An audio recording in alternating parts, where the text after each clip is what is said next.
حدیث بخاری سے نکال کے دکھا دے، زور سے آمین کی، طاہر حسین غلامی لکھ دے گا۔ اب میں آہستہ کی نکال کے دکھاتا ہوں بخاری سے۔ جناب رسول اللہ صلی اللہ علیہ وسلم فرماتے ہیں فَإِذَا أَمَّنَ الْإِمَامُ فَأَمِّنُوا، جب امام آمین بولے تم بھی آمین بولو، فَإِنَّهُ مَنْ وَافَقَ تَأْمِينُهُ تَأْمِينَ الْمَلَائِكَةِ غُفِرَ لَهُ مَا تَقَدَّمَ مِنْ ذَنبِهِ، کیونکہ فرشتے بھی آمین بولتے ہیں، جس کی آمین فرشتے کی آمین کے مطابق ہو جائے گی اس کے پہلے کے گناہ معاف کر دیے جائیں گے۔ یہ حدیث کہاں ہے؟ بخاری میں ہے۔ امام محمد رحمت اللہ علیہ موطا امام محمد میں دلیل بنا رہے ہیں اس حدیث کو، یہ بخاری میں بھی ہے، موطا امام محمد میں بھی ہے۔ دیکھو حنفی کا دماغ، امام ابو حنیفہ کے شاگردوں کی پہنچ، کیسے حدیث سمجھتے ہیں، تم کو ابھی سمجھنے میں 100 سال لگے گا۔ اللہ کے نبی کیا کہتے ہیں کہ امام آمین بولے تم بھی آمین بولو، کیوں؟ اس لیے کہ فرشتے بھی اس وقت آمین بولتے ہیں، اور نبی بشارت دے رہے ہیں جس کی آمین فرشتے کے آمین کے مطابق ہو جائے گی اللہ اس کے پہلے کے گناہ۔ پتہ چلا اس حدیث سے کہ آمین صرف تم ہی نہیں بولتے ہو، جو نماز میں حاضر فرشتے ہیں وہ بھی، اور جو نماز کی حالت میں آسمان پر ہے وہ بھی، آسمان و زمین میں رہنے والے فرشتے، تمہارے کرامن کاتبین فرشتے جو تمہارے ساتھ ہیں، تمہاری حفاظت نگرانی کرنے والے فرشتے حفظہ، سارے فرشتے آمین بولتے ہیں۔ اچھا بھائی، فرشتے لوگ آمین بولتے ہیں تو مسجد میں آپ لوگ آواز سنتے ہیں نا؟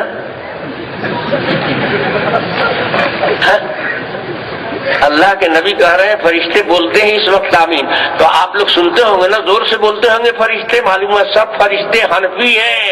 امام محمد عن ابی ہریرہ رضی اللہ تعالی عنہ ان النبی صلی اللہ علیہ وسلم قال اذا امن الامام فامنوا فانه من وافق تأمینه تأمین الملائکۃ غفر له ما تقدم من ذنبه۔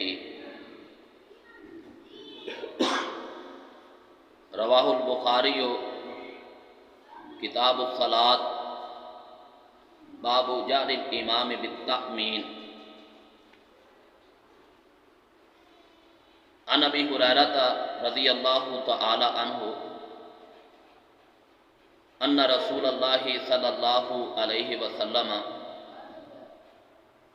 قال اذا قال الامام غیر المغضوب علیہم ولا الضالین فقولوا آمین فإنه من وافق قوله قول الملائکۃ غفر له ما تقدم من ذنبه۔ رواہ البخاری کتاب الصلاۃ باب جہر المأموم بالتأمین۔ ناظرین کرام، مولانا صاحب کہتے ہیں کہ میں تمہیں بخاری سے دکھاتا ہوں کہ بخاری میں لکھا ہوا ہے کہ آہستہ آواز سے آمین کہنی چاہیے۔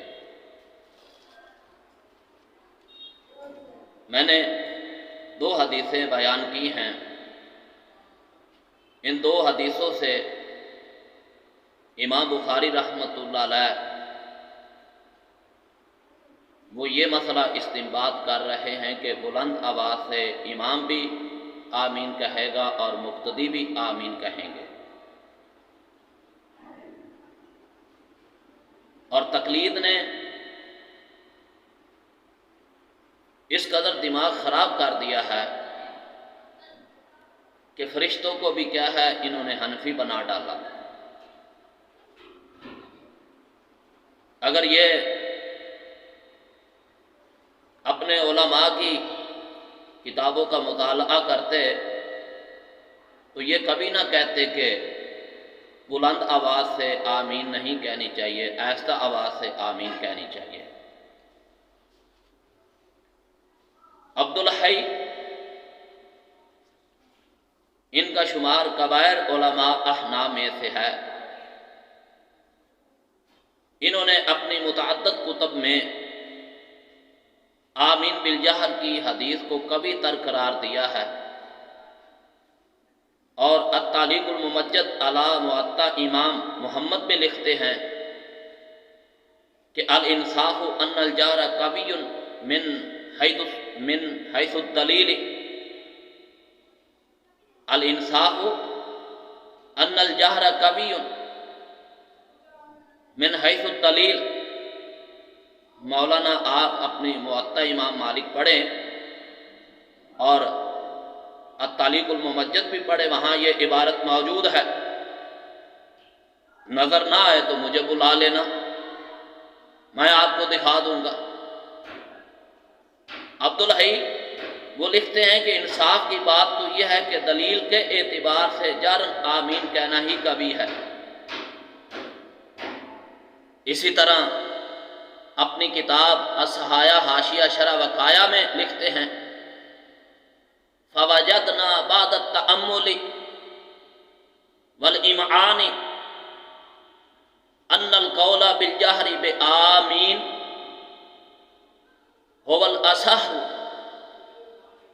طویل تأمل کے بعد، غور و فکر کے بعد ہم اس نتیجے تک پہنچے ہیں کہ جہری آواز سے آمین کہنا ہی زیادہ صحیح ہے۔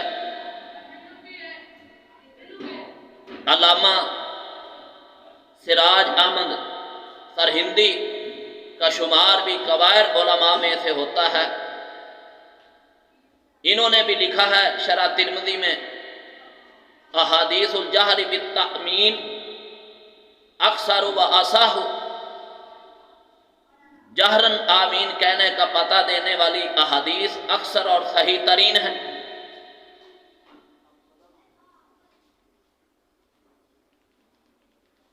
اگر مولانا صاحب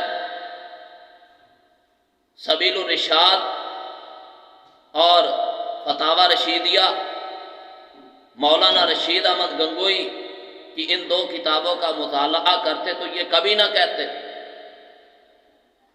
کہ آمین بالجہر نہیں کہنی چاہیے، بلند آواز سے آمین نہیں کہنی چاہیے۔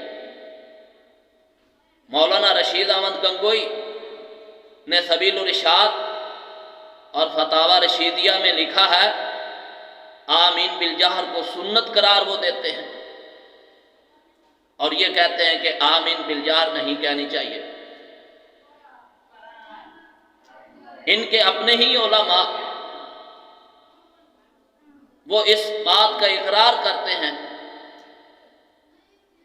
کہ آمین بالجہر کہنا ان سے ثابت ہے۔ امام عطا رحمت اللہ علیہ فرماتے ہیں کہ میں نے اس مسجد میں 200 اصحاب کو پایا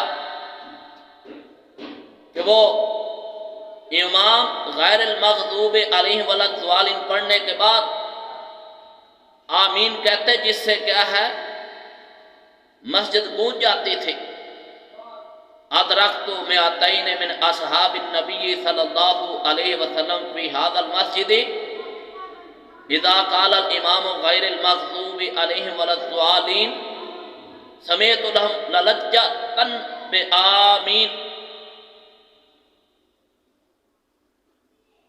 وائل بن حجر رضی اللہ تعالی عنہ سے ایک حدیث آتی ہے، وہ فرماتے ہیں سمعت النبی صلی اللہ علیہ وسلم قرأ غیر المغضوب علیہم ولا الضالین وقال آمین ومد بہا صوتہ۔ یہ بھی حدیث اس بات پر دلالت کر رہی ہے کہ اللہ کے نبی بلند آواز سے آمین کہتے تھے۔ اب مولانا صاحب کیا کہتے ہیں کہ جس کی آمین فرشتوں کی آمین کے مطابق ہوگی غفر لہ ما تقدم من ذنبہ۔ مولانا موافقت کا معنی ہی نہیں سمجھے۔ موافقت کا یہاں مطلب یہ ہے، حافظ ابن حجر عسقلانی رحمۃ اللہ علیہ مختلف مفاہیم اور معانی ذکر کرنے کے بعد جس معنی کو انہوں نے ترجیح دی وہ یہ ہے کہ اس موافقت سے مراد الموافقۃ فی القول والزمان، بیک وقت بیک زبان بیک انداز ہو تو ایسے نمازی کہ سابقہ سارے کے سارے گناہ صغیرہ وہ معاف ہو جاتے ہیں۔ موافقت کا معنی کیا ہے؟ الموافقۃ فی القول والزمان، کہ بیک وقت بیک زبان بیک انداز ہو تو ایسے نمازی کے تمام سابقہ صغیرہ گناہ معاف ہو جاتے ہیں۔ اور یہ کہتا ہے کہ تم نے سنا ہے فرشتے بھی آمین کہتے ہیں۔